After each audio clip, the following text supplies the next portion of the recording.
which are created by the contracts, treaties, and by virtue of the recognition by virtue of the conventions. Responsibility arises from the breach by a state of international obligation. अगर कोई state किसी भी responsibility से किसी obligation की अगर जो है वो कंप्लाई नहीं करती है, उसकी ब्रीच कर देती है, उसकी खिलाफवर्जी करती है, तो फिर इस स्टेट के ऊपर जो है वो इंटरनेशनल लॉ के तहत ऑब्लिगेशंस जो है वो अराइज होती है. That obligations can be one of the customary international law or the treaty obligations. जो मेन हमारे पास अंडर जो है वो कंसिडरेशन या बहुत ज्यादा जो एडजुडिकेटेबल रेस्पॉन्सिबिलिटी होती है वो सिर्फ और सिर्फ जो अराइज होती है ट्रीटीज के जरिए वो होती है. द मेन रेफरेंसेस जो इसमें मेन हमारे पास आती हैं, international law commission article on the responsibility of state for internationally wrongful act 2001 adopted by the General Assembly on 28 November 2002. ये एक जो है वो wrongful acts जो है इंटरनेशनल लॉ के अंदर जो है ये एक लॉ जो है 2001 के अंदर अडॉप्ट किया गया था बाय जनरल असेंबली. इसके अंदर ये बताया गया है कि जो भी स्टेट्स जो हैं किसी भी किस्म की ट्रीटी में एंटर होती हैं या कोई भी कॉन्ट्रैक्ट साइन करती हैं, तो उसकी अगर वो खिलाफ वर्जी करेंगी तो जो भी पार्टी उसके अंदर एग्री होगी वो आईसीजे के अंदर आ सकती है ना. Substantive rules of the international law, primary rules जो है कस्टमरी और treaty rules laying down substantive obligation for state. The law of the responsibility, secondary rules उसके बाद जो है रूलिंग रिलेटेड टू उसमें सब क्लास ए है कि whether there has been a breach of primary rules and B the legal consequences of such breach. उसके क्या कानूनी तौर पर जो है उसके असरात होंगे. तो एलिमेंट्स उसके अंदर क्या क्या है हमारे पास जो स्टेट रेस्पॉन्सिबिलिटीज अराइज होती है. उसमें आर्टिकल 1 कहता है कि every internationally wrongful act of a state एंटेल्स the international responsibility of the state. यानी कोई भी किस्म का कोई भी ऐसा एक्ट अगर कोई स्टेट करती है जो कि कवानीन जो भी इंटरनेशनल कवानीन बने हुए हैं या किसी किस्म की रेस्पॉन्सिबिलिटी अगर उसके ऊपर आयद होती है किसी भी कन्वेंशन के तहत और वो उसको रेक्टिफायर भी है उसको, तो फिर जो है वो उसके खिलाफ एक तरह से रेस्पॉन्सिबिलिटी क्रिएट हो जाएगी. आर्टिकल 2 कहता है there is an internationally wrongful act of a state when conduct consisting of an actions और omissions. Number 1 is attributable to the state under international law. Number 2 constitutes a breach of an international obligation of the state. यानी अगर कोई state जो है उसके ऊपर कोई international level के ऊपर जो है जा करके उसके ऊपर कोई अगर जो है वो रिस्पॉन्सिबिलिटी आती है बाय वे ऑफ ट्रीटी या बाय वे ऑफ कॉन्ट्रैक्ट्स, तो उसको अगर कोई भी स्टेट उसका जो है वो उसको कंट्रामीन करती है, उसको ब्रीच करेगी, तो फिर उसके ऊपर जो ऑटोमेटिकली जो है वो उसके ऊपर रिस्पॉन्सिबिलिटी जो है वो राइज होगी. अब जो उसके कंडक्ट्स हैं या उसका एक्शन और ओमिशन है उसमें क्या चीज आती है. Conduct attributes to state can consist of the actions or omission. For an example अगर हम लें कि omission क्या हो सकती है, और फू चैनल 1949 का जो ये केस है आईसीजे के अंदर जब गया था, where the ICJ had held the Albania was responsible because it knew or must have known of the presence of the main mines in the territorial water and did nothing to warn third state of their presence. यानी इसके अंदर क्या है कि Albania की जो state की जो टेरिटरी आती थी उसके अंदर उन्होंने अपनी माइंस बिछाई हुई थी फॉर देयर सिक्योरिटी पर्पस. और उसके बाद जो है जब दूसरी किसी थर्ड पर्सन यानी उसमें यूएस की जब वहां पर जो है वो गई हैं शिप्स वगैरह, तो वो वहां पर जाकर फंस गई हैं, तो उनका काम था कि वो दूसरों को बताते कि आप अपनी स्टेट की किसी भी चीज को यहाँ ना भेजें ना, किसी अपने जो है वो शिप्स वगैरह को. In U.S. diplomatic and consular staff in Tehran case 1980 ICJ में इसमें जो है held किया कि court conclude that Iran was responsible for the inaction of its authorities which failed to take appropriate steps to protect the embassy and its staff. अब क्या हुआ कि जब यूएस का जो है वहां पर तेहरान के अंदर जो उनकी डिप्लोमेटिक जो कॉन्सुलर स्टाफ था, जब उनके ऊपर कोई अटैक वगैरह हुआ था, तो कहा कि बना जनाब ये जो है उनको प्रोटेक्शन देना ईरान की जिम्मेदारी थी और उन्होंने उनको प्रोटेक्शन नहीं दी, जिसकी वजह से उनको नुकसान उठाना पड़ा है.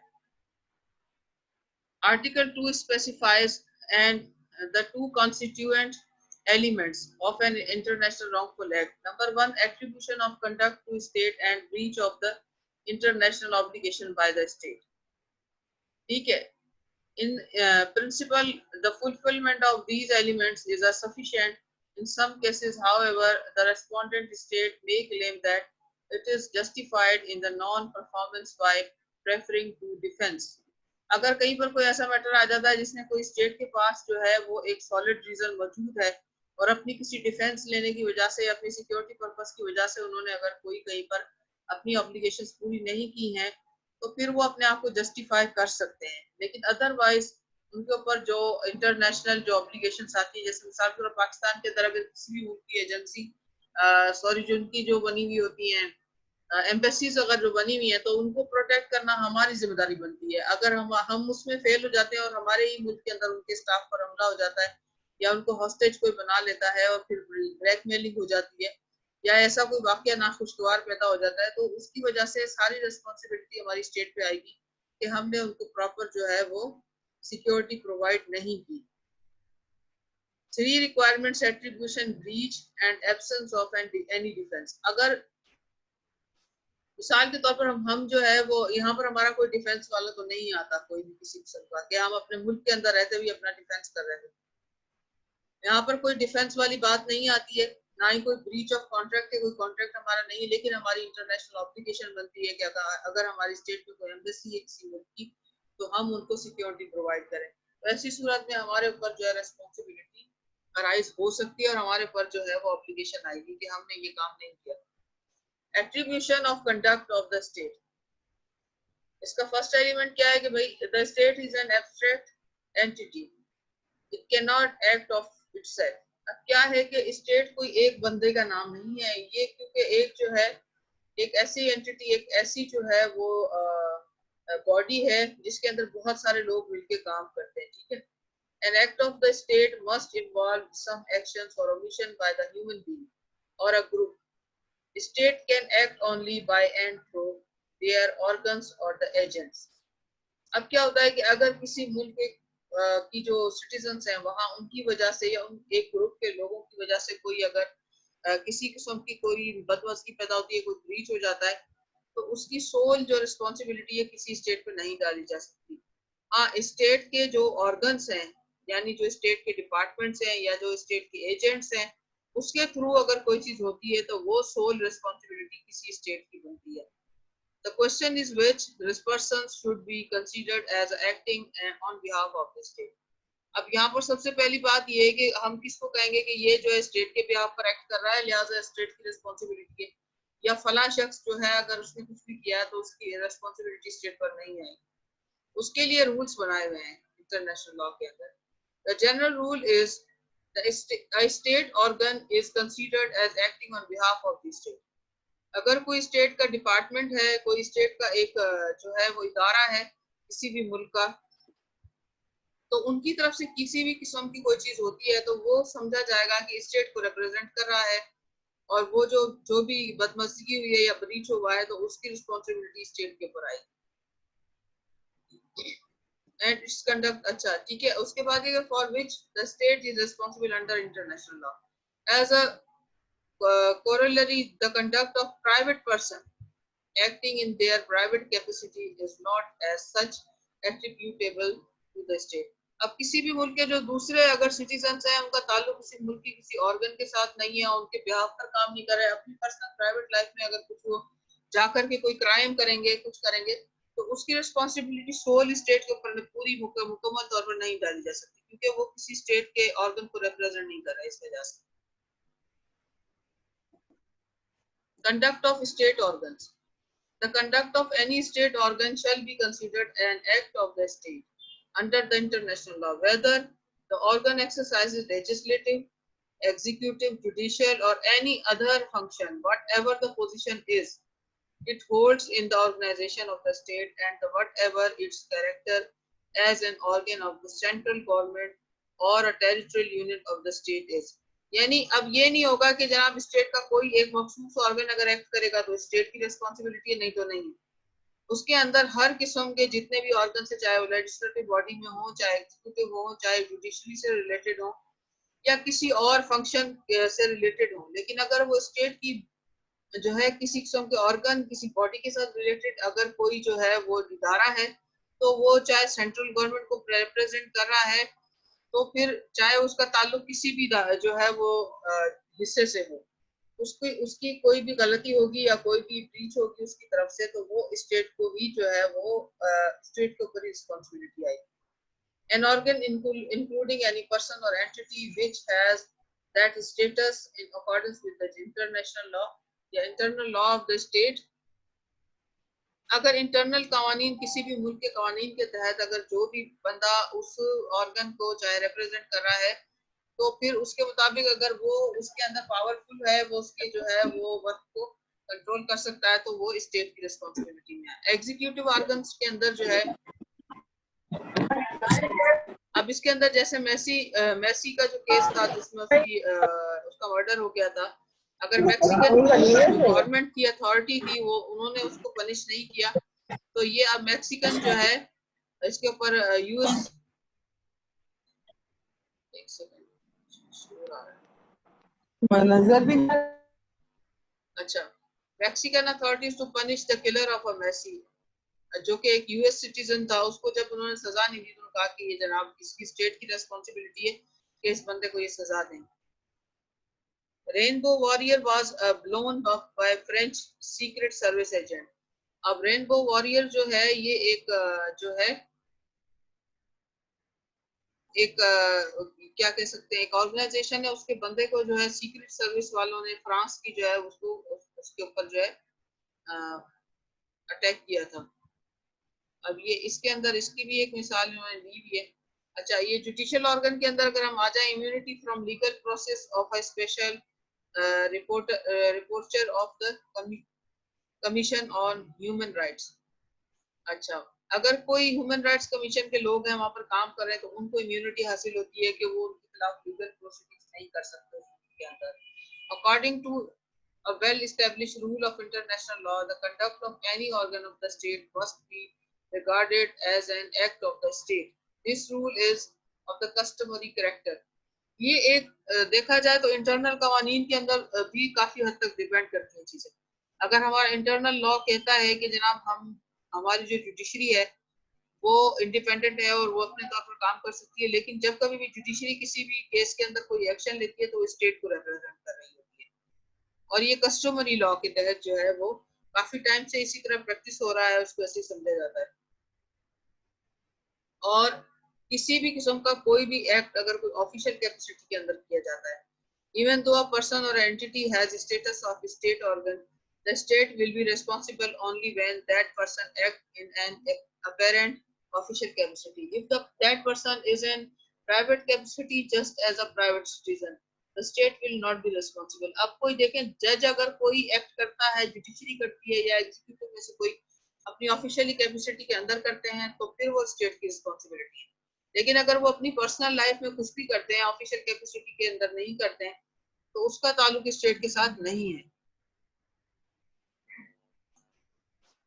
अच्छा, Mexican consul has been violently attacked and beaten twice by American police officer. As for the first attack, the evidence indicated a wanton act of a private individual who happened to be an official. On the second attack, the American police officer, showing his badge to assert his official capacity, struck Mellon with his revolver and then took him at the gunpoint to the county jail. It was held that the US was the responsible for this second assault. अब क्या हुआ कि ये जो incident हुआ था इसके अंदर क्या है कि मेक्सिको की जो है मेक्सिकन जो काउंसिल थी वहां उसके अंदर जो लोग काम करने वाले थे काउंसिल के अंदर, उनको पहले तो एक शख्स के साथ पुलिस वाले के साथ उनकी जो है वो बहस हो गई, तो उसने पहले मारा. लेकिन क्या है कि वो जिस वक्त पुलिस वाले के साथ उसकी बहस हो गई थी, उस वक्त पुलिस वाला ना तो यूनिफॉर्म में था, ना उसने कोई बैच सिखाया ना क्या. लेकिन जब सेकंड टाइम पुलिस वाला वही पुलिस वाला सेम अमेरिकन पुलिस को लेकर आया और उसकी वर्दी के अंदर भी था, बैच शो किया, फिर गन पॉइंट के ऊपर जो है काउंसलर को उठाकर ले गए, तो फिर सेकंड जो उनका अटैक है वो एट्रीब्यूट कर रहा था कि they was acting in official capacity. जाहिर है वो उसको काउंटी की जेल में भी लेकर गया और वहां पर उन्होंने जाकर के उसको जो है जेल में भी रखा। तो इसलिए जो है अगर कोई भी शख्स अपनी ऑफिशियल कैपेसिटी के अंदर अगर कोई जो है कोई चीज कोई एक्ट करता है तो फिर वो स्टेट के ऊपर उसकी रेस्पॉन्सिबिलिटी जो है वो आती है। कंडक्ट ऑफ अ पर्सन और entities exercising element of governmental authority, ठीक है, पैरास्टेटल एंटिटीज यानी जो स्टेट की जो है बिहाफ पर काम करती हैं। The conduct of a person और entity which is not an organ of the state under article 4 but which is empowered by law of the state to exercise element of the governmental authority shall be considered act of the state under the international law, provided that the person or entity is acting in that capacity in the particular instance। अगर कोई वाक्य नाशगवार पैदा वो पेश आता है उसमें ये देखा जाता है कि अगर वो शख्स जो है किसी स्टेट के ऑर्गन से भले ताल्लुक नहीं रखता लेकिन उसको इख्तियारात मिले हैं। जैसा कि हमारे पास अगर कोई भी शख्स जैसे अभी हमारे पास जो है जैसे हमारे पास जैसे टाइगर फोर्स वगैरह बनी हुई है मिसाल के तौर पर गवर्नमेंट ने, लेकिन वो नॉन ऑफिशियल, हालांकि कोई उनको कोई सैलरी भी नहीं मिलती लेकिन उनको जो है वो गवर्नमेंट के इसमें रखा गया है फिलहाल। अगर वो अपनी जो है उसको कोई कार्ड मिल जाता है और फिर वो उसको दिखा करके जाकर किसी दूसरे मुल्क के शहरी के ऊपर अटैक करता है या अपनी ऑफिशियली जो है वो जो उसको पावर्स मिली उनका इस्तेमाल करता है तब तो वो रेस्पॉन्सिबिलिटी स्टेट पे आएगी। लेकिन अगर वो अपनी पर्सनल लाइफ में कोई भी चीज करता है तो वो एक प्राइवेट पर्सन है, किसी गवर्नमेंटल एंटिटी से भी उसका ताल्लुक नहीं है, तो लिहाजा वो उसकी रेस्पॉन्सिबिलिटी स्टेट पर नहीं आएगी। अच्छा, liability of for ultra vires acts. Ultra vires acts वो कहलाते हैं जो कि बिल्कुल कानून की खिलाफ वर्जी में किए गए एक्ट्स होते हैं। The conduct of N organ of a state और of a person or entity empowered to exercise elements of the governmental authority shall be considered as an act of state under the international law if the organ, person or entity act in that capacity even if it is exceeds its authority or contravenes instructions। यानी अगर कोई गैर कानूनी अमल है यानी जो उसके इख्तियारात में भी नहीं है लेकिन वो बंदा वो काम कर रहा है तो फिर ऐसा नहीं है कि हाँ कोई भी स्टेट ये स्टैंड नहीं ले सकती कि कानूनी तौर पर इसको ये काम करने का हक नहीं था, मतलब इसको पावर्स नहीं थे लेकिन ये इसने अपनी पावर्स को एक्सीड किया है। तो फिर भी लेकिन अगर वो ऑफिशियल कैपेसिटी के अंदर अपनी ऑफिशियल जो है जो उस पोजीशन उसको यूज कर रहा होगा तो फिर स्टेट के ऊपर ही रेस्पॉन्सिबिलिटी आएगी, फिर चाहे वो अल्ट्रा वायरस एक्ट को एक्सीड कर रहा हो अपनी अथॉरिटी को या जो भी कर रहा हो।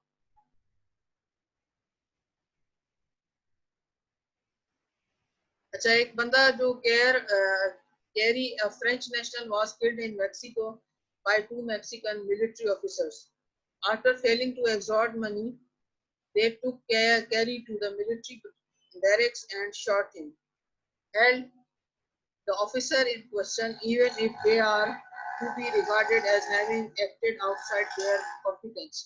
क्योंकि किसी भी मिलिट्री ऑफिसर को जो है वो पावर्स नहीं है कि वो किसी भी प्राइवेट पर्सन या किसी भी पर्सन से जाकर के जो है वो पैसे जो है वो मांगे और या फिर उसको लूटने की कोशिश करे, या उसने अपनी ऑफिशियल कैपेसिटी में नहीं किया। लेकिन and even if their superior officers issued a counter order have involved the responsibility of the state since they acted in their capacity as military officers and used the means placed at their disposal by virtue of the capacity।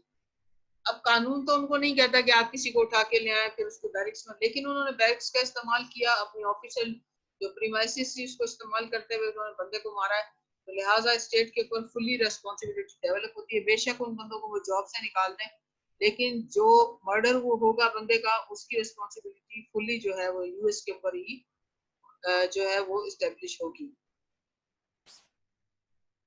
Sorry Mexican governments के ऊपर। अच्छा, अभी हमारे पास जो है अच्छा, humans claim a mob gathered around the house in Mexico within which were 3 US nationals. The mayor ordered a lieutenant to proceed with the troop to put an end to the attack upon Americans. Instead of doing that, they opened the fire on the house which resulted in the death of all Americans. अब क्या हुआ कि जो बहुत सारे लोगों ने घेर लिया जहाँ पर, क्योंकि वहां पर उनके मैक्सिकन्स की और अमेरिकन की आपस में बनती हुई। अब मैक्सिकन जो थे उन्होंने घेर लिया था दो यूएस तीन नेशनल्स जो थे यूएस, वो वहां पर घर के अंदर कैद थे, उन्होंने उसको जो है वो ये घेर लिया, बहुत सारे मॉब जमा हो गया, उनको मारना चाहते थे। अब क्या हुआ कि वहां से जो है वहां का जो मेयर था उसने भेजा वहां की जो पुलिस थी कि जाएं और आप इनको छुड़वा कर लाएं। अब उन्होंने क्या किया, जाके उनको छुड़वाने की बजाय फायर ओपन कर दिया, जिससे क्या हुआ कि जो अमेरिकन थे अंदर उनकी भी मौत वाकई हो गई, और उसके अलावा जो लोग वहां जमा हुए थे उनमें से काफी सारे वो भी मर गए। अब इसमें आईसीजे के अंदर ये फैसला हुआ, we do not consider that act of the soldiers committed in their private capacity. It is clear that the men were on duty under the immediate supervision and in the presence of a commanding officer. अब क्या हुआ कि वो उनकी private capacity में नहीं consider किया जा सकता, क्योंकि ना तो दोस्ती ना दुश्मनी, उनको ऑफिशियल कैपेसिटी के अंदर भेजा गया था। वहां वो अपने पर्सनल और अपनी मर्जी से वहां पर नहीं गए थे, उनका कमांडिंग ऑफिसर वहां पर साथ था। अब उन्होंने क्या किया, बजाय उनके लोगों को छुड़वाने के वहां पर फायर ओपन कर दिया, उसमें इनोसेंट लोगों की भी जाने गई। अच्छा, southern Pacific properties middle east limited and Egypt versus the Egypt 1993. The company entered into contract with Egypt to develop land for tourism. There was a strong opposition in Egypt because the plan would damage the valuable antiquities. Egyptian government withdrew permission. They argue that the Egypt was not responsible because the permission was contrary to the Egyptian law.